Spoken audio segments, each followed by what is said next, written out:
नमस्कार दोस्तों। आज हम यूजीसी नेट यूनिट 7 में लगी कहानी चीफ की दावत पढ़ने जा रहे हैं। यह कहानी यूजीसी नेट में बहुत महत्वपूर्ण है और दूसरे भी प्रतियोगी परीक्षाओं में अगर यह कहानी आती है तो उसमें भी यह बहुत महत्वपूर्ण कहानी है। आज मिस्टर सामनाथ के घर चीफ की दावत थी। सामनाथ और उनकी धर्मपत्नी को पसीना पोंछने की फुर्सत ना थी। पत्नी ड्रेसिंग गाउन पहने, उलझे हुए बालों का जूड़ा बनाए, मुंह पर फैली हुई सुर्खी और पाउडर को मले मिस्टर सामनाथ सिगरेट पर सिगरेट फूंकते हुए चीज़ों की फेहरिस्त हाथ में थामे एक कमरे से दूसरे में आ जा रहे थे।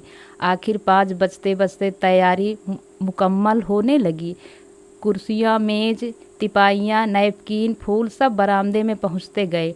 ड्रिंक्स का इंतजाम बैठक में कर दिया गया। अब घर का फालतू सामान अलमारियों के पीछे और पलंगों के नीचे छुपाया जाने लगा। तभी सामनाथ के सामने सहसा एक अड़चन खड़ी हो गई। माँ का क्या होगा? इस बात की ओर ना उनका और ना उनकी कुशल गृहिणी का ध्यान गया था। मिस्टर सामनाथ श्रीमती की ओर घूमकर अंग्रेजी में बोले, माँ का क्या होगा? श्रीमती काम करते करते ठहर गई और थोड़ी देर तक सोचने के बाद बोली, इन्हें पिछवाड़े इनकी सहेली के घर भेज दो। रात भर बेशक वहाँ रहें, कल आ जाए। सामनाथ सिगरेट मुंह में रखे सिकुड़ी आंखों से श्रीमती के चेहरे की ओर देखते हुए पल भर सोचते रहे। फिर सिर हिलाकर बोले, नहीं, मैं नहीं चाहता कि उस बुढ़िया का आना जाना फिर से शुरू हो। पहले ही बड़ी मुश्किल से बंद किया था। माँ से कहें कि जल्दी ही खाना खाकर शाम को ही अपनी कोठरी में चली जाए। मेहमान कहीं 8 बजे आएंगे, इससे पहले ही अपने काम से निपट ले। सुझाव ठीक था, दोनों को पसंद आया, मगर फिर सहसा श्रीमती बोल उठी, जो वह सो गई और नींद में खर्राटे लगाने लगी तो साथ ही तो बरामदा है जहाँ लोग खाना खाएंगे, तो इन्हें कह देंगे कि अंदर से दरवाज़ा बंद कर ले, मैं बाहर से ताला लगा दूंगा, या माँ को कह देता हूँ कि अंदर जाकर सोए नहीं, बैठी रहे। और क्या? और जो सो गई तो डिनर का क्या मालूम कब तक चले? 11 बजे तक तो तुम लोग ड्रिंक ही करते रहते हो। सामनाथ कुछ खींच उठे, हाथ झटकते हुए बोले, अच्छी भली यह भाई के पास जा रही थी, तुमने यूं ही खुद अच्छा बनने के लिए बीच में टांग अड़ा दी। वाह, तुम माँ और बेटे की बातों में मैं क्यों बुरी बनूं? तुम जानो और वह जाने। मिस्टर सामनाथ चुप रहे। यह मौका बहस का न था, समस्या का हल ढूंढने का था। उन्होंने घूमकर माँ की कोठरी की ओर देखा। कोठरी का दरवाज़ा बरामदे में खुलता था। बरामदे की ओर देखते हुए झट से बोले, मैंने सोच लिया, और उन्हीं कदमों माँ की कोठरी के बाहर जा खड़े हुए।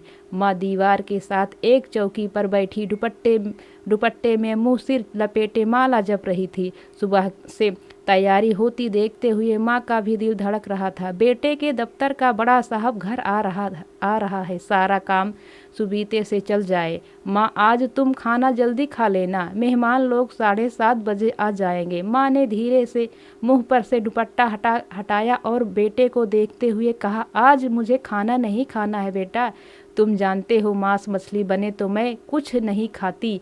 जैसा भी हो अपने काम से जल्दी निपट लेना। अच्छा बेटा। और माँ, हम लोग पहले बैठक में बैठेंगे, उतनी देर तुम यहाँ बरामदे में बैठना।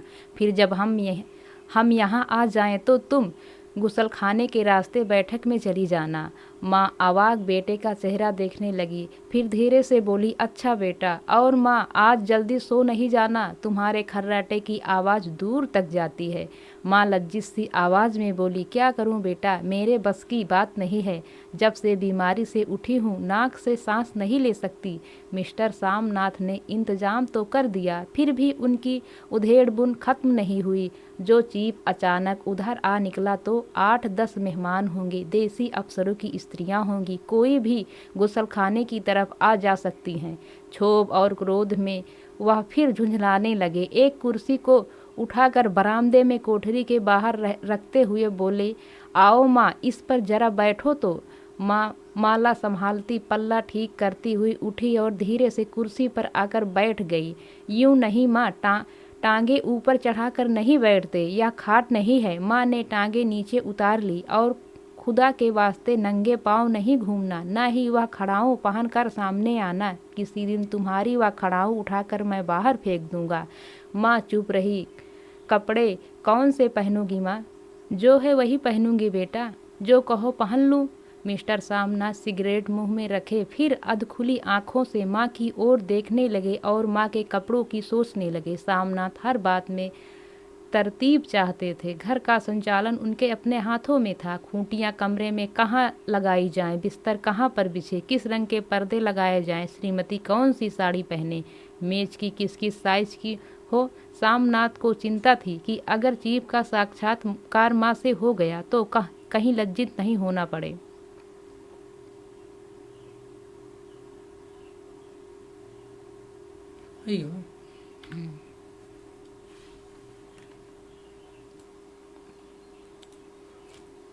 माँ को सिर से पांव तक देखते हुए बोले, तुम सफ़ेद कमीज सलवार पहन लो माँ, पहन के आओ तो ज़रा देखूं। माँ धीरे से उठी और अपनी कोठरी में कपड़े पहनने चली गई। माँ, यह माँ का झमेला ही रहेगा। उन्होंने फिर अंग्रेजी में अपनी स्त्री से कहा, कोई ढंग की बात हो तो भी कोई कहे, अगर कहीं कोई उल्टी सीधी बात हो गई, चीफ को बुरा लगा तो सारा मज़ा जाता रहेगा। माँ सफ़ेद कमीज और सफ़ेद सलवार पहनकर बाहर निकली। छोटा सा कद, सफ़ेद कपड़ों में लिपटा छोटा सा सूखा हुआ शरीर, धुंधली आंखें, केवल सिर के आधे झड़े हुए बाल पल्ले की ओट में छिप पाए थे। पहले से कुछ ही कम कुरूप नजर आ रही थी।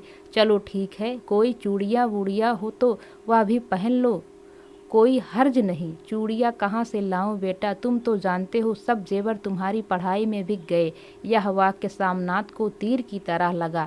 तिनक कर बोले, यह कौन सा राग छेड़ दिया माँ, सीधा कह दो नहीं है जेवर, बस इससे पढ़ाई वढ़ाई का क्या ताल्लुक है। जो जेवर बिका तो कुछ बनकर ही आया हूँ, निरा लडूंगा तो नहीं। और लौट आया, जितना दिया था उससे दुगना ले लेना। मेरी जीभ जल जाए बेटा, तुमसे जेवर लूंगी, मेरे मुंह से यूं ही निकल गया। जो होते तो लाख बार पहनती। 5:30 बज चुके थे। अभी मिस्टर सामनाथ को खुद भी नहा धोकर तैयार होना था। श्रीमती कब के अपने कमरे में जा चुकी थी। सामनाथ जाते हुए एक बार फिर माँ को हिदायत करते गए, माँ रोज की तरह गुमसुम बनकर नहीं बैठी रहना। अगर साहब इधर आ निकले और कोई बात पूछे तो ठीक तरह से बात का जवाब देना।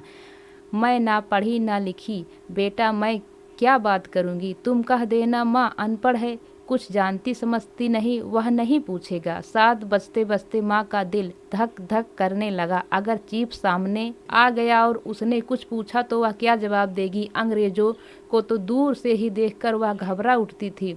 यह तो अमरीकी हैं, ना मालूम क्या पूछे, मैं क्या कहूँगी। माँ का जी चाहा कि चुपचाप पिछवाड़े विधवा सहेली के घर चली जाए, मगर बेटे के हुक्म को कैसे टाल सकती थी। चुपचाप कुर्सी पर से टांगे लटकाए वहीं बैठी रही। एक कामयाब पार्टी वह है जिसमें ड्रिंक कामयाबी से चल जाए। सामनाथ की पार्टी सफलता के शिखर चूमने लगी। वार्तालाप उसी रव में बह रहा था जिस रव में गिलास भरे जा रहे थे।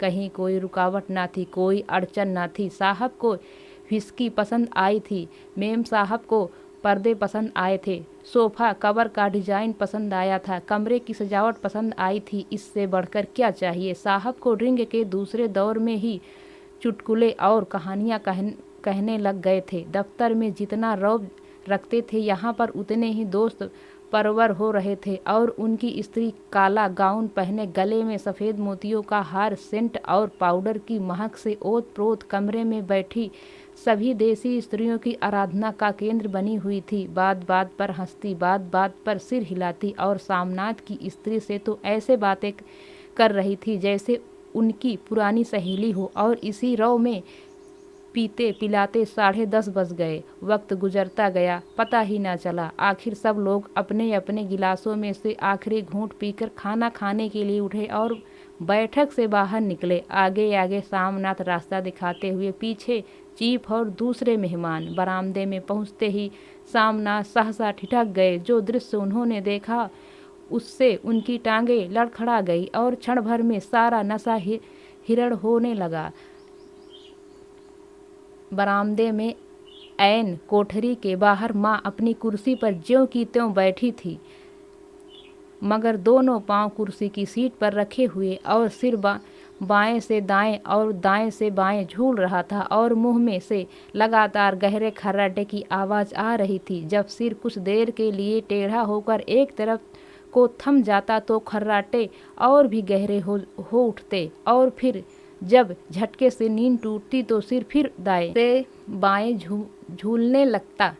पल्ला सिर पर से खिसक आया था और माँ के झड़े हुए बाल आधे गंजे सिर पर अस्त व्यस्त बिखर रहे थे। देखते ही सामनाथ क्रुद्ध हो उठे।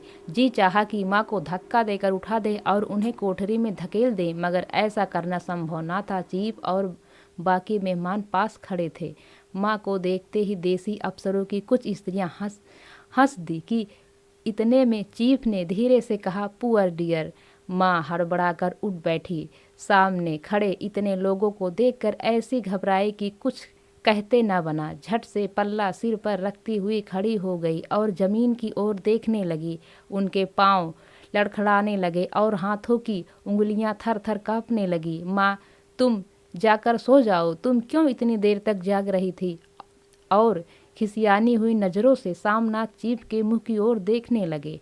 चीफ के चेहरे पर मुस्कुराहट थी। वह वहीं खड़े खड़े बोले, नमस्ते। माँ ने झिझकते हुए अपने में सिमटते हुए दोनों हाथ जोड़े, मगर एक हाथ दुपट्टे के अंदर माला को पकड़े हुए था, दूसरा बाहर। ठीक तरह से नमस्ते भी नहीं कर पाई। सामनाथ इस पर भी खिन्न हो उठे। इतने में चीफ ने अपना दायां हाथ मिलाने के लिए माँ के आगे किया। माँ और भी घबरा उठी।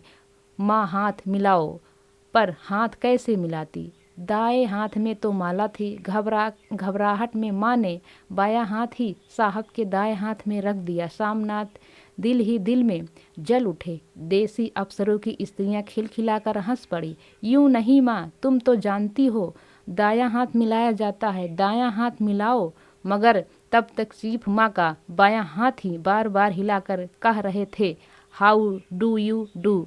कहाँ माँ, कहो माँ, मैं ठीक हूँ, खैरियत से हूँ। माँ कुछ बड़बड़ाई। माँ कहती है, ठीक हूँ, कहो माँ, हाउ डू यू डू।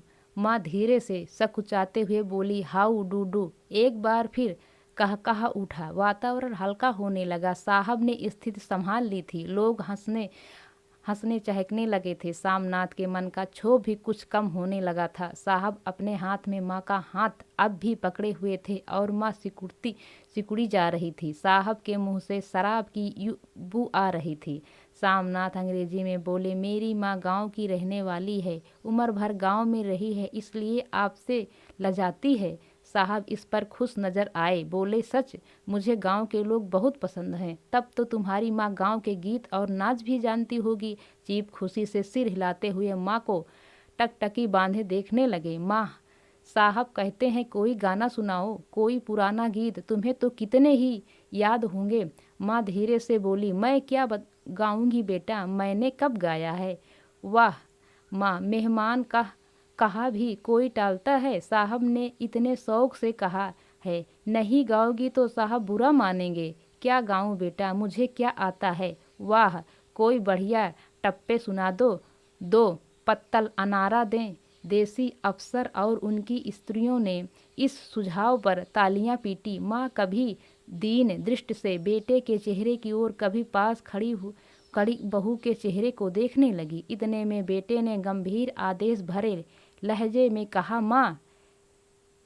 इसके बाद माँ या ना का सवाल ही ना उठता था। माँ बैठ गई और क्षीण दुर्बल लर्जती आवाज में एक पुराना विवाह गीत गाने लगी। हरियाणी माया हरियाणी भौड़े हरिया ते भागी हरिया है। तियाँ गाकर माँ चुप हो गई। बरामदा तालियों से गूंज उठा। साहब तालियां पीटते बंद ही ना करते। सामनाथ की खीज प्रसन्नता और गर्व में बदल उठी थी। माँ ने पार्टी में नया रंग भर दिया था। तालियां थमने पर साहब बोले, पंजाब के गांवों की दस्तकारी क्या है। सामनाथ खुशी में झूम रहे थे। बोले, जो बहुत कुछ साहब, मैं आपको एक सेट उन चीज़ों की भेंट करूंगा, आप उन्हें देखकर खुश होंगे। मगर साहब ने सिर हिलाकर अंग्रेजी में फिर पूछा, नहीं, मैं दुकानों की चीज़ नहीं मांगता। पंजाबियों के घरों में क्या बनता है, औरतें खुद क्या बनाती हैं। सामनाथ कुछ सोचते हुए बोले, लड़कियां गुड़िया बनाती हैं औरतें फुलकारियाँ बनाती हैं। फुलकारी क्या? सामनाथ फुलकारी का मतलब समझाने की असफल चेष्टा करने के बाद माँ से बोले, क्यों माँ, कोई पुरानी फुलकारी घर में है? माँ चुपचाप अंदर गई और अपनी पुरानी फुलकारी उठा लाई। साहब बड़ी रुचि से फुलकारी देखने लगे। पुरानी फुलकारी थी, जगह जगह से उनके तागे टूट रहे थे और कपड़ा फटने लगा था। साहब की रुचि देखकर सामनाथ बोले, या फटी हुई है साहब, मैं आपको नया बनवा दूंगा। माँ बना देगी? क्यों माँ, साहब को फुलकारी बहुत पसंद है, इन्हें एक ऐसी ही फुलकारी बना दोगी ना? माँ चुप रही, फिर डरते डरते धीरे से बोली, अब मेरी नज़र कहाँ है, जरूर बना देगी, आप उसे देखकर खुश होंगे। साहब ने सिर हिलाकर धन्यवाद दिया और हल्के हल्के झूमते हुए खाने की मेज की ओर बढ़ गए। बाकी मेहमान भी उनके पीछे पीछे हो लिए। जब मेहमान बैठ गए और माँ पर से सबकी आंखें हट गई तो माँ धीरे से कुर्सी पर से उठी और सबसे नजरें बचाती हुई अपनी कोठरी में चली गई। मगर कोठरी में बैठने की देर थी कि आंखों से छल छल आंसू बहने लगे। दुपट्टे से बार बार उन्हें पोंछती, पर वे बार बार उमड़ आते, जैसे बरसों का बांध तोड़कर उमड़ आए हों। माँ ने बहु तेरा दिल को समझाया, हाथ जोड़े भगवान का नाम लिया, बेटे के चिरायु होने की प्रार्थना की, बार बार आंखें बंद की, मगर आंसू बरसात के पानी की तरह जैसे थमने में ही ना आते थे। आधी रात का वक्त होगा। मेहमान खाना खाकर एक एक करके जा चुके थे। माँ दीवार से सटकर बैठी, आंखें फाड़े दीवार को देखे जा रही थी। घर के वातावरण में तनाव ढीला पड़ चुका था। मोहल्ले की निस्तब्धता सामनाथ के घर पर भी छा चुकी थी। केवल रसोई में प्लेटों के खनकने की आवाज़ आ रही थी। तभी सहसा माँ की कोठरी का दरवाज़ा जोर से खटकने लगा। माँ, दरवाज़ा खोलो। माँ का दिल बैठ गया, हड़बड़ाकर उठ बैठी। क्या मुझसे फिर कोई भूल हो गई है? माँ कितनी देर से अपने आप को कोस रही थी कि क्यों उसे नींद आ गई, क्यों वह ऊँघने लगी। क्या बेटे ने अभी तक क्षमा नहीं किया? माँ उठी और कांपते हाथों से दरवाज़ा खोल दिया। दरवाज़ा खुलते ही सामनाथ झूमते हुए आगे बढ़ आए और माँ को आलिंगन में भर लिया। ओ अम्मी, तुमने तो आज रंग ला दिया। साहब तुमसे इतना खुश हुआ कि क्या करूं। वो अम्मी, ओ अम्मी। माँ की छोटी सी काया सिमटकर बेटे के आलिंगन में छिप गई। माँ की आंखों में फिर आंसू आ गए। उन्हें पोंछती हुई धीरे से बोली, बेटा तुम मुझे हरिद्वार भेज दो, मैं कब से कह रही हूँ। सामनाथ का झूमना सहसा बंद हो गया और उनकी पेशानी पर फिर तनाव के बल पड़ने लगे। उनकी बाहें माँ के शरीर से हट आई। क्या कहा माँ? यह कौन सा राग तुमने फिर छेड़ दिया? सामनाथ का क्रोध बढ़ने लगा था। बोलते गए, तुम मुझे बदनाम करना चाहती हो ताकि दुनिया कहे कि बेटा माँ को अपने पास नहीं रख सकता।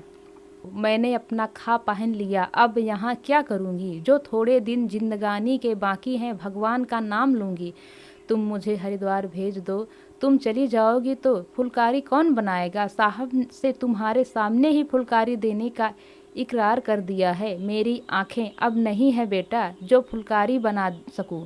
तुम कहीं और से बनवा लो, बनी बनाई ले लो। माँ, तुम मुझे धोखा देकर यूं चली जाओगी, मेरा बनता काम बिगाड़ोगी। जानती नहीं साहब खुश होगा तो मुझे तरक्की मिलेगी। माँ चुप हो गई, फिर बेटे के मुंह की ओर देखते हुए बोली, क्या तेरी तरक्की होगी? क्या साहब तेरी तरक्की कर देगा? क्या उसने कुछ कहा है?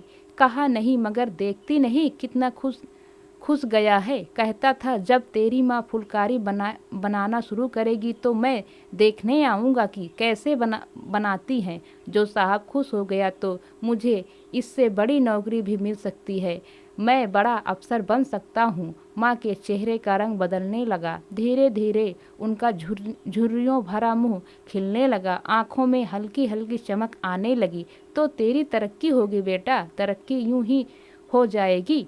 साहब को खुश रखूँगा तो कुछ करेगा, वरना उसकी खिदमत करने वाले क्या थोड़े हैं। तो मैं बना दूंगी बेटा, जैसे बन पड़ेगा बना दूंगी। और माँ दिल ही दिल में फिर बेटे के उज्जवल भविष्य की कामनाएं करने लगी। और मिस्टर सामनाथ अब सो जाओ, माँ कहते हुए तनिक लड़खड़ाते हुए अपने कमरे की ओर घूम गए। तो दोस्तों, आज यह कहानी लास्ट हो गई है। कल हम आपको एक नई कहानी के साथ मिलते हैं। नमस्कार।